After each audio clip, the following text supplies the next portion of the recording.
Feast your eyes, gentlemen. Wow. Spectacular. Just imagine, you've come here, a well-to-do pirate far away from your oppressive government. How does one even begin to describe the visual fidelity that Uncharted 4: A Thief's End offers? It's quite honestly impossible to describe it in full.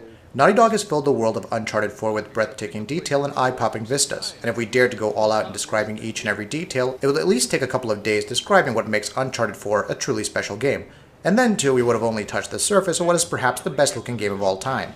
Over the past 2 years, we've analyzed close to 150 games across a number of platforms, and it won't be an exaggeration in any manner whatsoever that Uncharted 4 is the pinnacle of video game graphics and technology. Before we delve into what makes Uncharted 4 what it is, we must note that even though this is going to be a comprehensive look at all the mumbo-jumbo that is running behind the scenes, it's not possible to cover everything that the game offers.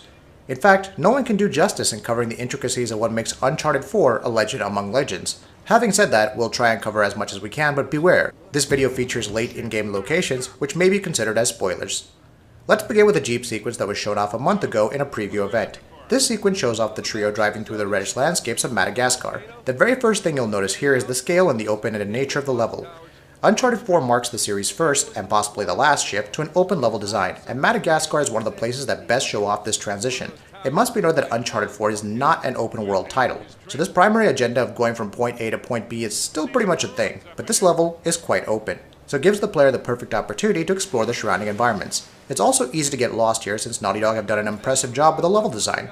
There's obviously a way out of this location, but you'll find it in the least expected place. This level is also a testament to the game engine's texture streaming technology. Modern games such as the recently released Quantum Break and Just Cause 3 were great looking games, but both of them suffered from a lot of pop-in issues, especially in those areas which had a lot of foliage. But Uncharted 4 is a different story. We saw an extremely minimal amount of pop-in issue in this level, and given that this is a rather open piece of land, this is a remarkable achievement. The level set in Madagascar also has rich flora and fauna, so it's not unusual to see a flock of birds flying in the distance, or a pool of water getting accumulated in various places. There is a rich amount of geographical detail here, and everything what you see on the screen is happening for a reason. There is some intelligent level design which considers both the verticality, which we'll get to in a bit, as well as the horizontality, which tightly integrates with the gameplay. One of the first things that can be clearly observed is how wet and dirty the environment looks. It seems that before our heroes landed here, the place received a good amount of rainfall. This is clearly evident by the mud pools everywhere and the bright dynamic lighting which generally happens when the rain has stopped and the sun is out. Now keep in mind, it rained, so as the players drive above the water level and on top of the mountain, the climate will become a bit cooler, lighting will be less intense, and there will be a general feel of calmness when you look from the top. And this is something that Naughty Dog have beautifully captured here. The clouds move in dynamically across the entire level, creating a realistic lighting effect depending on where you're located according to the sea level. Madagascar also gave us an opportunity to get Drake all dirty and wet. As we made him roll in the mud pool, Drake's clothes will get dirty. Fortunately, a short shower under a waterfall cleansed him off of all the dirt and debris. The same effect can be witnessed on the 4x4 vehicle. Dirt will get accumulated as we race across the level, only to be cleansed when we come across a pool of water. Hey, you see something?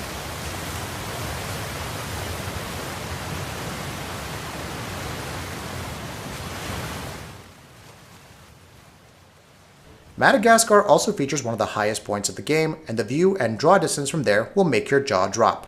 Moving on to a different location in Madagascar, and onto a beautifully realized sea level with massive islands enclosing, this level gives us a different facet of the technology running behind the game's engine.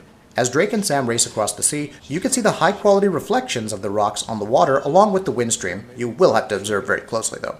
Moving ahead into the level, watch how the amount of shadows varies dynamically according to the angle you're traveling, the angle of the sun rays, and the object properties. This on-screen effect really comes alive with some fantastic use of a custom ambient occlusion solution and the material-based lighting utilized by the surrounding mountains and rocks.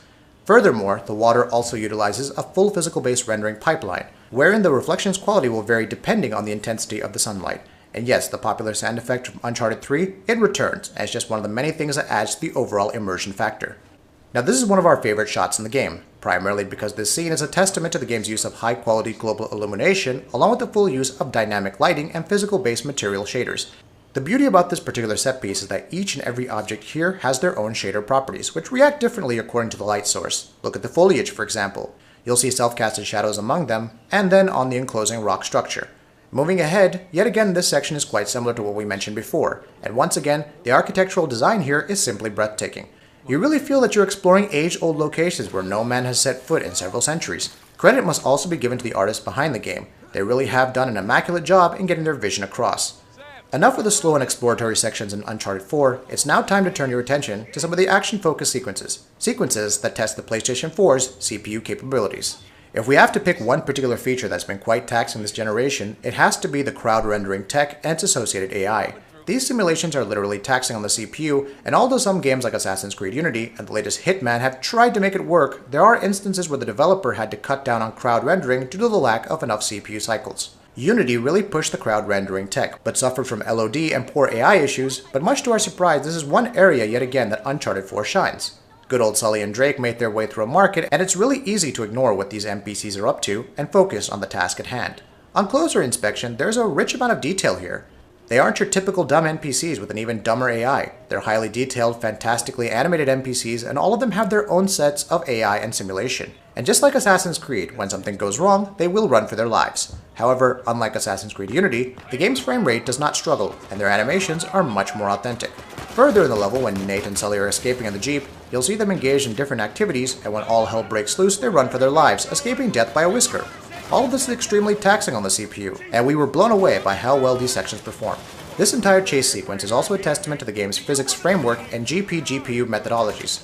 You can see various objects getting blown to bits, tires coming off, tons of destruction happening, although it's scripted, several explosions happening at once, all while Drake is being a badass standing and shooting on top of a vehicle. We didn't witness a single pop-in issue during this sequence, which goes on to show how well optimized the streamable assets are.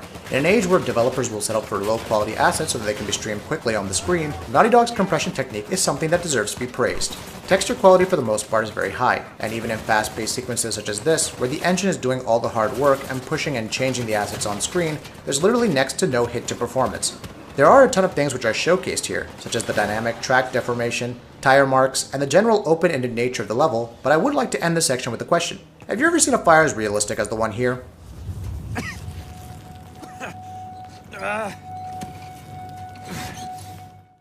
Moving on. Ever since Uncharted 2, Naughty Dog have focused on making certain aspects of the game better. In Uncharted 2, Naughty Dog strived to surpass what they did in Uncharted 1 by adding over-the-top moments. In Uncharted 3, they updated their engine to include realistic fire, sand, and water simulation effects. But in Uncharted 4, a mud pool seems to be a focus, and what better way to represent it by making Drake drive a 4x4 with Elena by your side. This level is similar to the reddish landscape that we discussed earlier, but things are made daunting since the area is by all means flooded. There are a lot of impressive volumetric and water effects to be seen with regards to the water's flow direction. Players won't be able to simply drive the car anywhere they want, especially in those areas where the current is strong. Once again, kudos to the level designers for making the level feel open-ended despite being linear at its core. The playable area is big, and as usual, you'll have to find your way across using your rope and whatnot. What sets this level apart from others is the rich foliage. This mission is in many ways reminiscent of the one we played way back during Uncharted 1. Comparing the two side by side really shows how far Naughty Dog has come. The evolution of the series in the last decade has been nothing short of exemplary. The amount of beauty and the attention to detail, along with the stunning amount of foliage, is simply too much to consume. Hey, it's this way. Yeah, I know, I was just, checking the waterfall.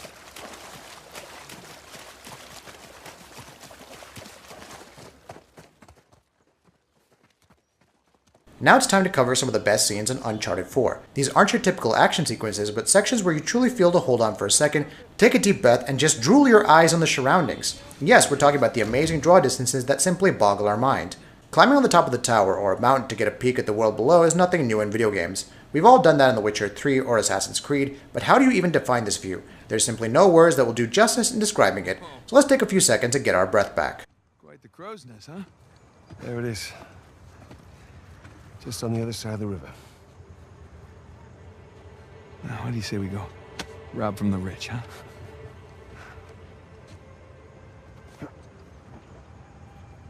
Hey, is there a path down there?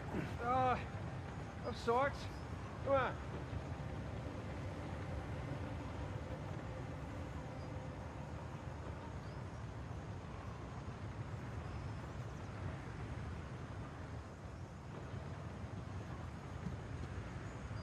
So, how long you figure it'll take us to get to New Devon?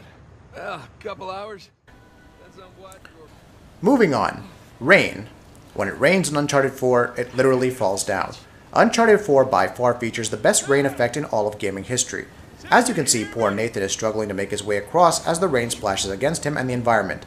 Not only that, you can also see the waves splashing and dashing against the mountains. All of this is quite standard fare, but what really intrigued us is the accompanying wind effect and how it affects the angle at which the rain is falling down. Furthermore, platforming is affected too, as Drake has to take it easy and slow, and put in more effort in making those climbs, something that he's able to easily accomplish when it's dry. Even in the prologue sequence, we can see some really complex water simulation mixed with the rain effect and on-screen explosions, physics, and a ton of shooting. And once again, performance is pretty much consistent at 30 FPS. And here we have one of the most impressive shooting sequences in the game. This is impressive on so many levels because 1. This isn't a particularly well lit area, so most of the reflections and screen space lighting is based only on a few light sources. And secondly, we also get a look at the destruction capabilities of the engine, which seem to be dynamic in nature. Furthermore, when observed closely, we also get a look at how individual bullet fire casts dynamic lighting effects on the nearby pillars. This is yet another subtle but an important detail which we've come to expect from Naughty Dog. Naughty Dog weren't fooling around when they said that the open-ended nature of their level is going to impact gameplay in a big way, and this level, which is set at the very end of the game, showcases its biggest visual finesse. This level doesn't have much action, but the amazing draw distance and the general calmness and coolness of this level really sets it apart from any other level in the game. Moving on to the final parts of our analysis, we want to confirm that the game runs at a full 1080p resolution at a nearly locked 30 FPS. The game uses temporal aliasing, which does a remarkable job in maintaining the image quality with next to no jaggies.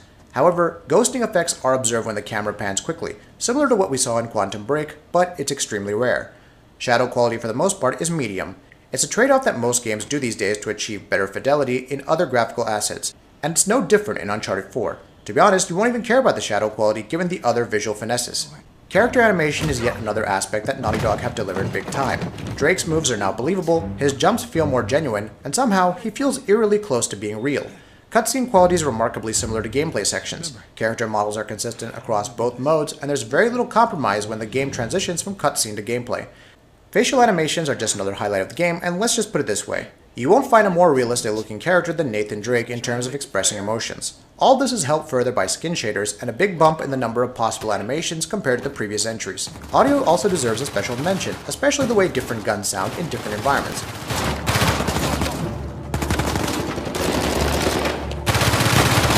Hirsch, you better hurry.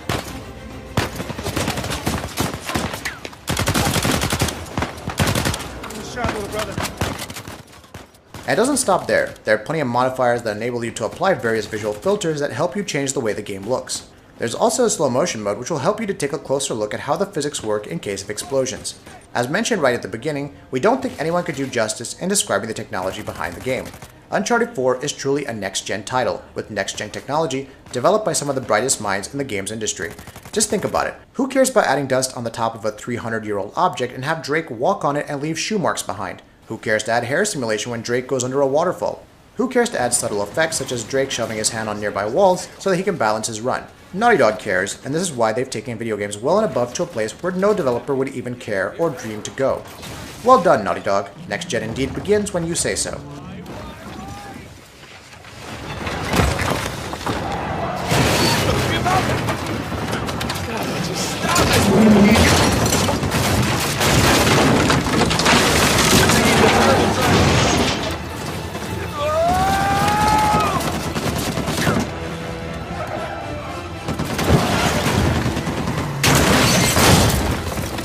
Keep going.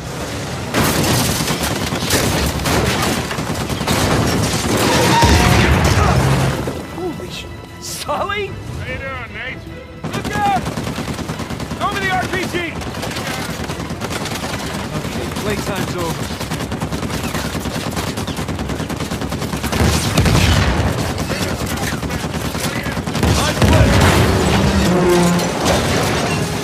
And that wraps it up. What are your thoughts about this? Let us know in the comments below. And if you enjoyed this video, please like and share it on Twitter and Facebook. And why not consider subscribing? We upload some really cool videos almost every day. Thank you for watching this video and happy gaming!